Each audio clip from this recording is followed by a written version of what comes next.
नमस्कार दोस्तों, आइए जानते हैं पश्चिम बंगाल की दिन भर की ताज़ा और बड़ी खबरें। वीडियो को लाइक कीजिए और अगर अभी तक आपने चैनल को सब्सक्राइब नहीं किया है तो जल्दी से सब्सक्राइब कर लीजिए।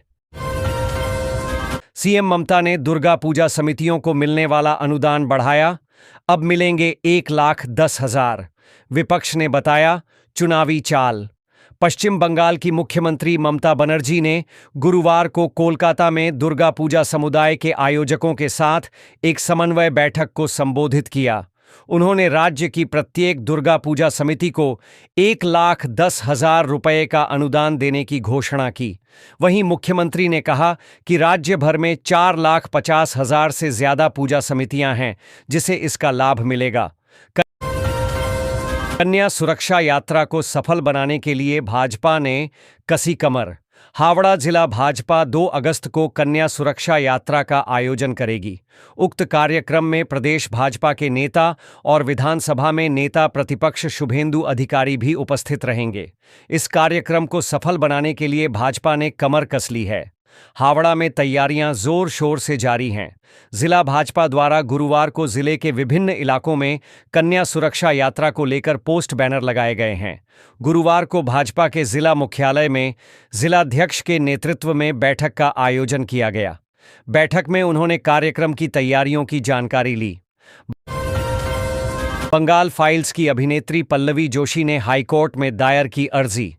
पश्चिम बंगाल की पृष्ठभूमि पर बनी फिल्म बंगाल फाइल्स की अभिनेत्री पल्लवी जोशी ने कलकत्ता उच्च न्यायालय में याचिका दायर कर उनके खिलाफ दर्ज एफआईआर रद्द करने की मांग की है। पल्लवी जोशी के खिलाफ लेकटाउन पुलिस स्टेशन में शिकायत दर्ज कराई गई है और उन्होंने इस एफआईआर को रद्द करने की याचिका दायर की है। यह मामला न्यायमूर्ति जय सेनगुप्ता की अदालत में दायर किया गया है। शिकायतकर्ता ने पुलिस स्टेशन में मामला दायर कर कहा है कि फिल्म में कुछ विवादास्पद मुद्दों को उजागर किया गया है।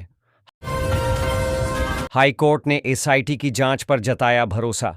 कलकत्ता उच्च न्यायालय की खंडपीठ ने डीएसओ की नेता सुश्रिता सोरेन की थाने में कथित पिटाई की घटना की जांच के लिए राज्य द्वारा गठित विशेष जांच दल एसआईटी पर भरोसा जताया है। यह मामला तब सामने आया जब एकल पीठ ने पुलिस यातना के प्राथमिक साक्ष्य मिलने के बाद आरोपी पुलिसकर्मियों के खिलाफ एफआईआर दर्ज करने और जांच का आदेश दिया था। गुरुवार को राज्य के महाधिवक्ता ने न्यायाधीश देबांशु बसाक की अगुवाई वाली खंडपीठ को बताया कि एकल पीठ ने बिना किसी सबूत के एफआईआर दर्ज करने का आदेश दिया है। मुड़ीगंगा पर ब्रिज बनाने के लिए फिर से निविदा निकालेगी सरकार। राज्य सरकार सागर द्वीप को मुख्य भूमि से जोड़ने के लिए बहुप्रतीक्षित गंगा सागर पुल परियोजना को पुनर्जीवित करने जा रही है। नबान्न सूत्रों के अनुसार लोक निर्माण विभाग जल्द ही मुड़ीगंगा नदी पर इस पुल के निर्माण के लिए फिर से निविदाएं आमंत्रित करने जा रहा है। इस पुल के निर्माण में रुचि रखने वाली कंपनियों के लिए पहले भी निविदाएं आमंत्रित की गई थीं। हालांकि उस समय किसी भी कंपनी द्वारा रुचि नहीं दिखाए जाने के कारण प्रक्रिया रद्द करनी पड़ी थी। प्रशासनिक सूत्रों से मिली जानकारी के मुताबिक कुछ शर्तों में डील दी जाएगी और नए सिरे से निविदाएं आमंत्रित की जाएंगी। सामाजिक, शैक्षणिक व सुरक्षा संकटों से जूझ रहा पश्चिम बंगाल। अखिल भारतीय विद्यार्थी परिषद एबीवीपी ने गुरुवार को कोलकाता में एक प्रेस कॉन्फ्रेंस के माध्यम से पश्चिम बंगाल में व्याप्त गंभीर सामाजिक, शैक्षणिक और सुरक्षा संकटों पर गहरी चिंता व्यक्त की। एबीवीपी ने घोषणा की कि 2 और 3 अगस्त को सिलीगुड़ी में होने वाली अपनी केंद्रीय कार्य समिति की बैठक से पहले गुरुवार को राज्य के 4 जिलों कूच बिहार, रायगंज, मालदा और कोलकाता में विशाल सभाएं आयोजित की जाएंगी। इन सभाओं में हजारों छात्र और स्थानीय युवा भाग लेंगे और इनका उद्देश्य राज्य सरकार की लापरवाह नीतियों, असंवेदनशीलता और ढुलमुल रवैये के कारण विकराल रूप ले चुकी जमीनी समस्याओं को सामने लाना है। टॉलीगंज स्टूडियो की समस्याओं को लेकर आज होगी बैठक। कलकत्ता हाईकोर्ट ने टॉलीगंज स्टूडियो का विवाद समाप्त करने के लिए राज्य के सूचना व संस्कृति विभाग के प्रधान सचिव को सभी पक्षों के साथ बैठक कर समस्या का समाधान करने का निर्देश दिया था, लेकिन प्रधान सचिव ने यह बैठक नहीं की। गुरुवार को हाईकोर्ट में मामले की सुनवाई के दौरान प्रधान सचिव की ओर से राज्य सरकार के अधिवक्ता ने अदालत में बताया कि देश की राष्ट्रपति द्रौपदी मुर्मू का दौरा होने के कारण वह बैठक नहीं कर पाए। गुरुवार को न्यायमूर्ति अमृता सिन्हा ने राज्य के अनुरोध को स्वीकार करते हुए मामले के समाधान के लिए प्रधान सचिव के साथ बैठक की तिथि तय की। दुर्गा पूजा कमेटियों की सीएम के साथ हुई वर्चुअल मीटिंग। कमेटियों को मिलेगा 1,10,000 रुपये का अनुदान, बिजली बिल में 80% छूट। आसनसोल मुख्यमंत्री ममता बनर्जी ने गुरुवार को कोलकाता के नेताजी इंडोर स्टेडियम में राज्य की विभिन्न पूजा समितियों के आयोजकों के साथ बैठक की। बैठक में राज्य के प्रशासनिक नेताओं, कोलकाता नगर निगम, अग्निशमन विभाग, सीईएससी, पुलिस प्रशासन, परिवहन और स्वास्थ्य विभाग जैसे सेवा प्रदाताओं के प्रतिनिधियों ने भाग लिया। इस बैठक को वर्चुअल जाइंट स्क्रीन पर दिखाया गया। कांगसा बास्कोपा टोल प्लाजा में गोपालपुर पंचायत सदस्य पन्ना घोष की दबंग गई। मंत्री व पार्टी जिलाध्यक्ष से कहेंगे अपनी बात। बास्कोपा टोल प्लाजा के तृणमूल श्रमिक संगठन में बाहरी हस्तक्षेप पर मचा है बवाल। पानागढ़ पश्चिम बर्धमान जिले के कांगसा थाना क्षेत्र के बास्कोपा टोल प्लाजा में तृणमूल कांग्रेस श्रमिक संगठन के एक नेता को गुरुवार सुबह तृणमूल के ही गोपालपुर ग्राम पंचायत के सदस्य ने दल बल के साथ पहुंचकर कथित तौर पर धमकाया और जान से मारने की धमकी भी दी। घटना के बाद टोल प्लाजा में उत्तेजना व तनाव की स्थिति बन गई। यूएसएम के लिए in house level 2 automation system चालू। सेल इसको इस्पात संयंत्र आईएसपी बर्नपुर में अपने यूनिवर्सल सेक्शन मिल यूएसएम के लिए स्वदेशी ढंग से विकसित लेवल 2 ऑटोमेशन सिस्टम का उद्घाटन हो गया, जो डिजिटल परिवर्तन की दिशा में ऐतिहासिक उपलब्धि है। इस प्रणाली का उद्घाटन निदेशक प्रभारी डीआईसी सुरजीत मिश्रा द्वारा कार्यपालक निदेशक वर्क्स दीप्तेंदु घोष की उपस्थिति में किया गया। यह अत्याधुनिक प्रणाली वरिष्ठ प्रबंधक ऑटोमेशन रविशंकर पांडे के नेतृत्व में ऑटोमेशन टीम द्वारा यूएसएम टीम के सहयोग से पूरी तरह इन हाउस विकसित की गई है। जहां हर साल मानसून में केले का रॉफ्ट बनता है मरीजों का सहारा, महानगर से सटे कई जिलों की स्थिति काफी बदतर हो गई है। उत्तर 24 परगना जिले के बशीरहाट के कुछ ऐसे क्षेत्र हैं जहां बारिश कहर बनकर टूट पड़ी है। ऐसे में बीमार लोगों को अस्पताल ले जाने के लिए कोई साधन तक नहीं मिल पा रहा है। वजह है भारी जल जमाव व सड़कों की बदहाली। ऐसी ही स्थिति हिंगलगंज के गोविंदा काटी गांव की है, जहां पानी से लबालब सड़कों से बीमार लोगों को लकड़ी पर बंधे झूले की मदद से अस्पताल पहुंचाते देखा गया। हावड़ा बारिश से 25 से अधिक वार्ड हुए जलमग्न। 3 दिनों से हो रही लगातार मूसलाधार बारिश से समूचा शहर पानी से भर गया है। 25 से अधिक वार्ड जलमग्न हो गए हैं। निचले इलाकों में घुटने भर पानी लगा हुआ है। स्थिति यह है कि सड़क और नाले में फर्क नहीं पता चल पा रहा है। बाली, बेलूड़, लिलुआ के अलावा शहर में बेलगछिया, बामनगाछी, सलकिया, घुसुड़ी, टिकियापाड़ा, डुमुरजिला, इच्छापुर, पंचानतला सहित कई इलाकों में पानी जमा है। हर जगह एक ही स्थिति बनी हुई है। बंगाल चुनाव से पहले ममता का दुर्गा समितियों को बद्धा तोहफा अनुदान बढ़ाकर इतने लाख किया, क्या बोली बीजेपी। पश्चिम बंगाल की मुख्यमंत्री ममता बनर्जी ने एक बड़ा ऐलान किया है। उन्होंने बंगाल की लगभग 40,000 दुर्गा पूजा समितियों को 1.10 लाख रुपए का अनुदान देने की घोषणा की है। इसके साथ ही बिजली बिलों में 80% की छूट और करों में माफी भी दी जाएगी। इस फैसले का मकसद दुर्गा पूजा के सांस्कृतिक महत्व को बढ़ाना है। उधर विपक्ष ने इसे 2026 के विधानसभा चुनाव से पहले एक चुनावी उपहार बताया है। ममता बनर्जी ने यह घोषणा गुरुवार को नेताजी इंडोर स्टेडियम में पूजा समितियों की एक बैठक में की। फर्जी पहचान पत्र के साथ बांग्लादेशी एक्ट्रेस गिरफ्तार, साउथ की फिल्मों में किया काम। कोलकाता पुलिस की बड़ी कार्रवाई। बांग्लादेशी अभिनेत्री शांता पॉल को कोलकाता पुलिस ने जाली दस्तावेजों के साथ भारत में रहने के आरोप में गिरफ्तार किया है।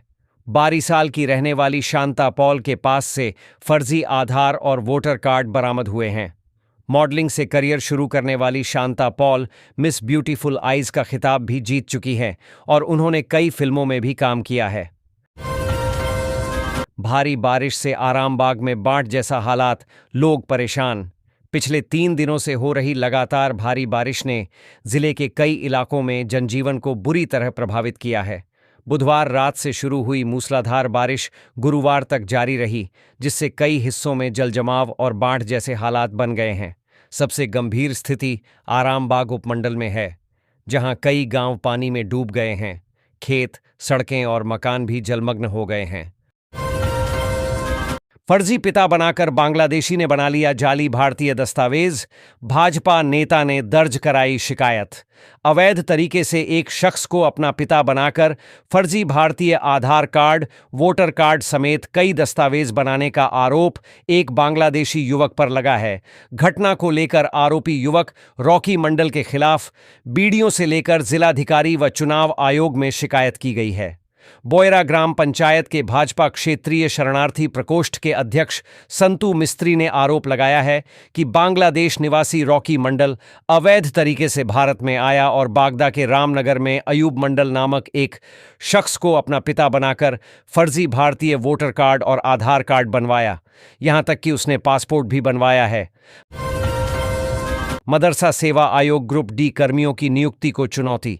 मदरसा सेवा आयोग के माध्यम से ग्रुप डी श्रेणी के कर्मचारियों की नियुक्ति का मामला एक बार फिर कानूनी पेच में फंस गया।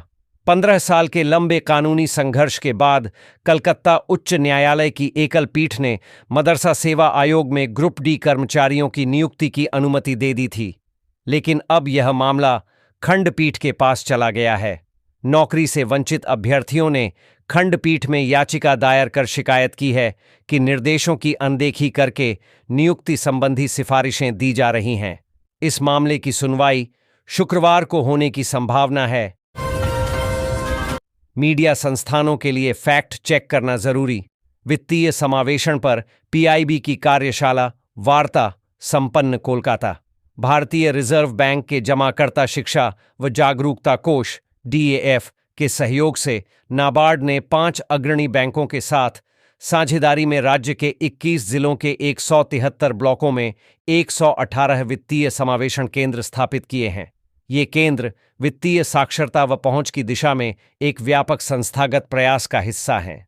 गुरुवार को सूचना व प्रसारण मंत्रालय के अंतर्गत प्रेस सूचना ब्यूरो पीआईबी कोलकाता द्वारा आयोजित वित्तीय समावेशन पर वार्ता कार्यशाला का आयोजन किया गया।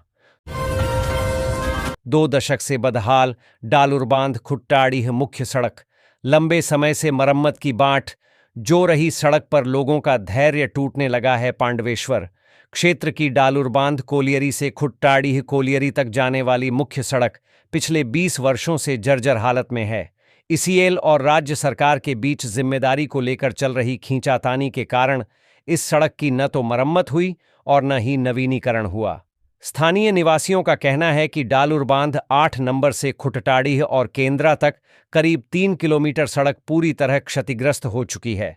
बारिश में पानी भर जाने से सड़क नालों में तब्दील हो जाती है और राहगीरों के लिए खतरा बन जाती है। सिख अभ्यर्थियों की धार्मिक स्वतंत्रता के उल्लंघन के खिलाफ पीएम को पत्र।